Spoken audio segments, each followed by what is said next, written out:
назар аударыңыз. Бұл видео сізге үрей туғызуы мүмкін. Егер сезімтал болсаңыз, бұл видеоны Бәріңізге сәлем, мен Мардан. Deep Web'тің қазақша мағынасы терең интернет. Бұл интернетте ойыңызға келген барлық заңсыз нәрселер, қару-жарақ саудалары, адам саудалары және есірткі саудалары жасалатын жер. Бұл видеода Deep Web'ті сіздерге түсіндіретін боламын. Бұл туралы бірінші рет естіп тұрған болсаңыз, лайк басып қойыңыз. Ендеше видеоны бастайық. Бұл ғаламтордың қараңғы жағының есімі Deep Web немесе Dark Web деп аталады. Deep Web'тің қазақша мағынасы терең интернет деген сөз. Ендеше Deep Web деген қандай нәрсе?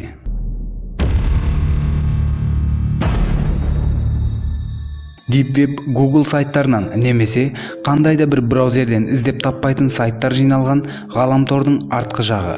Сіз күнделікті қолданатын Google, Яндекс, Facebook бұл тек қана сіз көре алатын интернет. Ал Deep Web'ке кіру үшін арнайы DNS және арнайы браузеріңіз болу керек. Ендеше, неге бұл интернет барлық адамдарға ашық емес? Сұрақтың жауабы өте оңай. Ішінде өміріңізде көрмеген барлық жамандықтарды таба аласыз.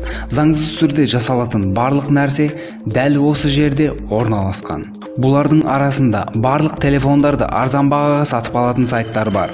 Қалаған жеріңізге бару үшін жасанды паспорт жасата аласыз. Есірткі, қару сатып алу, адам саудасы, әртүрлі адам өлтіретін адамдарды жалдау, кішкене балаларды зорлаған бейнелер, адамдарды өлтіру видеолары, құл сатып алу, әртүрлі адам үстінде жасалатын операциялардың видеолары, эксперимент видеолар, әртүрлі вирустар, танымал жұлдыздар туралы құпия мәліметтер. Өзіңізге хакерлер жалдап қалаған нәрсені бұза аласыз. Сайтқа кірген кезіңізде хакерлер өздерінің жұмыс құнын жазып қояды. Бұл жерден бомба жалдап алатындар бар. Саясатшылардың құпия дыбыс құжаттары, ұрланған заттар, органдарды сататын адамдардың сайттары. Осы айтқан сайттарының барлығы дәл осы Dark Web'те орналасқан. Бұл сайттардың шамамен саны 50 мыңнан астам. Фильмдерде сіз көретін жалдамалы адам өлтіретіндер осы жерде болады. Кейбір адамдар осы жерден адам өлтіруге заказ береді. Мұның құны $30 мың басталады. Мұны тек қана ақша үшін емес, өздері рахаттану үшін жасайтындар бар.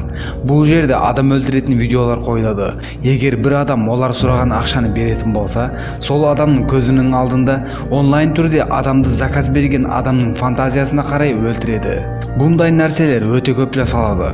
Өйткені әлемде өте көп науқастар бар.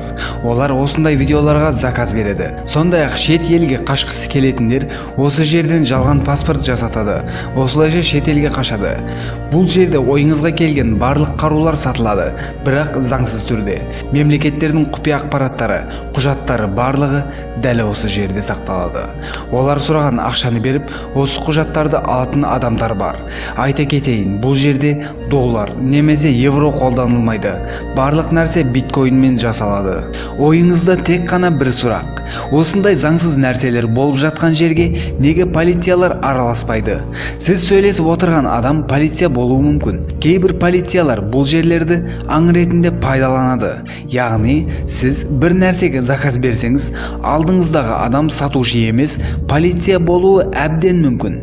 FBI-дағы көп полициялар осылайша қаншама адамдарды тұтқындады. Бұл жерде кіммен сөйлесіп отырғаныңызды ешқашан біле алмайсыз. Барлық нәрсе құпия түрде болады. Бұл жерге кіру үшін Tor деген браузер қолдануыңыз керек. Бұл браузер сіздің кім екеніңізді жасырын түрде сақтайды. Ендеше, мұны қалай жасайды? Tor браузер сіздің IP адресіңізді өте тез ауыстырып отырады. Яғни, сіз негізінде секундына өзгеріп отыратын басқалардың IP адресін қолданасыз. Дәл сол түрде басқаларда сіздің IP адресіңізге тура келсе және кейбір заңсыз нәрселер жасайтын болса, ол сіздің IP адресіңізге запис болады. Яғни, бұл жерге кірудің өзі сізге өте үлкен қауіп туғызуы мүмкін. Бұл жерге кірмеуіңізді ескертіп қояйын. Көпшілік ұсталмау мүмкін деп айтса да, қазіргі таңда барлық нәрсе мүмкін.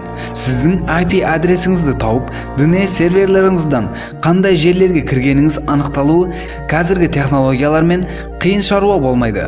Сайттар бізде com, kz, ru немесе net болса, ол жерде onion деген домендерге кіресіз.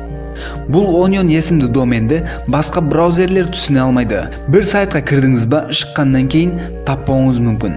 Өйткені ол жерде сайттағы адамдар ұсталып қалмау үшін сайттарын жауып, басқа доменмен тезде басқа сайт ашады. Сіздерге айтатыным, бұл жерге кіру өте қиын және өте қауіпті. Бұл жерге бір кіретін болсаңыз, артқа қайтатын жол болмауы мүмкін. Deep Web'тің өзінде 8 қабат бар. Бұл 8 қабатқа да сіздермен бірге кіші бір саяхаттар жасап көрейік. Кіріс қабаты. Бұл YouTube видеоларын көре алатын, Facebook'қа кіре алатын, матчтардың нәтижесін көре алатын ғаламтордағы табиғи жерлер. Бұл жерді онсыз да танимыз. Ендеше тағы да тереңірек түсейік. Бірінші қабат. Бірінші қабатта да мессенджерлерді қолданатын жерлер. Сайттардағы админдер негізінен осы қабатта болады. Біз сайттағы админдердің не істегенін көрмейміз, бірақ олар осы қабатта болады. Бұл жер табиғи өзіміздің қолданатын ғаламтор. Екінші қабат. Бұл жердегі кездестіретін адамдар қорқынышты бола бастайды. Бұл жерде іздеу жүйелерінен тыс шығарылған сайттар жиналған жер. Сондай-ақ бұл FTP аймағы. Қорқыныштың артынан тағы бір қорқыныш есігін ашып көрейік. Үшінші қабат. Бірақ бұл қабаттарға кіру үшін енді бізге кілт керек, яғни Денис кілті. Айналаны қорқыныш қаптады. Айналада болып жатқан нәрселер біздің сенімімізді өлтіре бастайды. Бұл жер өте қорқынышты жер. Бұл жерде мемлекеттердің іздеу жүйесінен қашықта ұстайтын жерлер, иллегал сайттар, зорлық-зомбылық видеоларының және көруге тыйым салынған плюс 18 видеолардың жиналған жері. Осымен қатар вирустарды да кездестіре аламыз. Бұл жерден кейін бізге өте қауіпті. Сонда да кейінгі қабатқа өтіп көрейік.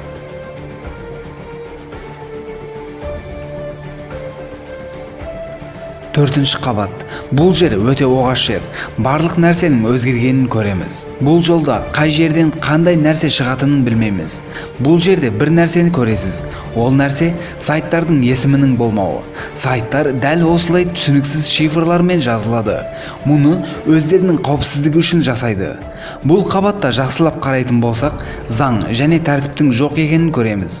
Есірткі сататындардың, адам саудасын жасайтындардың және алаяқтардың барлық жерде жүргенін көре аламыз. Сондай-ақ көпшілікке құпия болған мәліметтерді де дәл осы жерден таба аламыз. Бірақ бұл жерде кейбір адамдар керемет құпия мәліметтер бар екендігін айтып, бізді алдауы мүмкін. Бұл жерден де құжат алаяқтарын тастап, бір қабат тағы да тереңге түсіп көрейік.